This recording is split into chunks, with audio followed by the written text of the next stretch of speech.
You're looking at a city that should not exist. Stone palaces, heavy bridges, towers that have been standing for 1,000 years. And underneath all of it, there is no rock, no solid ground, just mud. Soft, shifting, waterlogged mud. And somehow that's enough. That's Venice.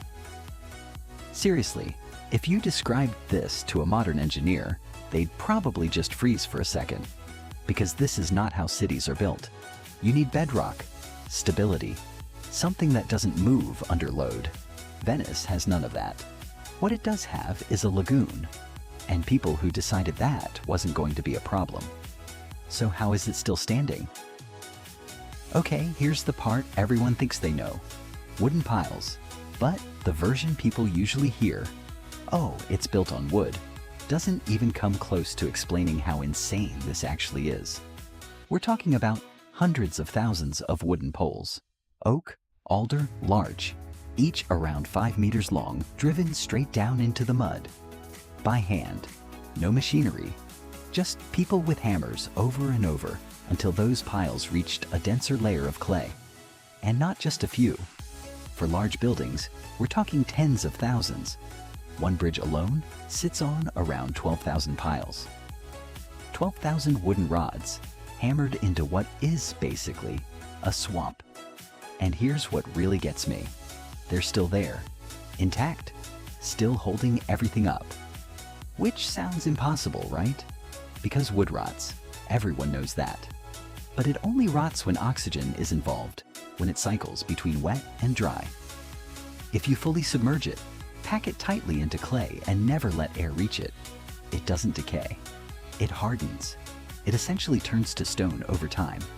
So the very thing that should have destroyed this, the mud, is actually preserving the foundation. And yeah, that sounds backwards. I know. On top of the piles, they laid wooden platforms. And above that, a layer of dense, almost waterproof stone. That became the real base. The weight spreads across thousands of piles, each carrying a small portion, pressing into clay that compresses slightly, and then just holds for centuries. And if your brain feels like it's short-circuiting a little, that's fair. Because it gets even better. You're in a city completely surrounded by saltwater. No rivers, no springs, no drinking water. So what do? You build it.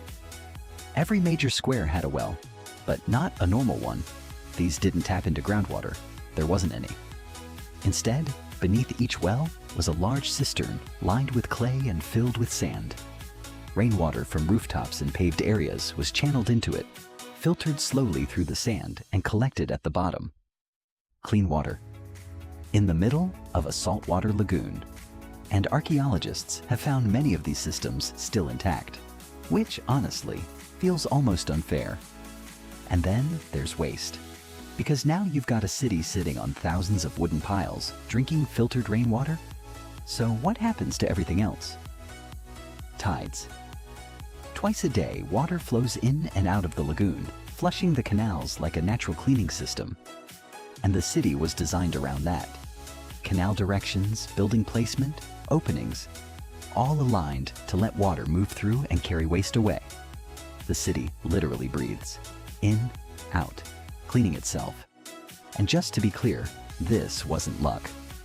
This was centuries of observation and adjustment. People noticed what worked and refined it. Because the real story here isn't just that Venice exists.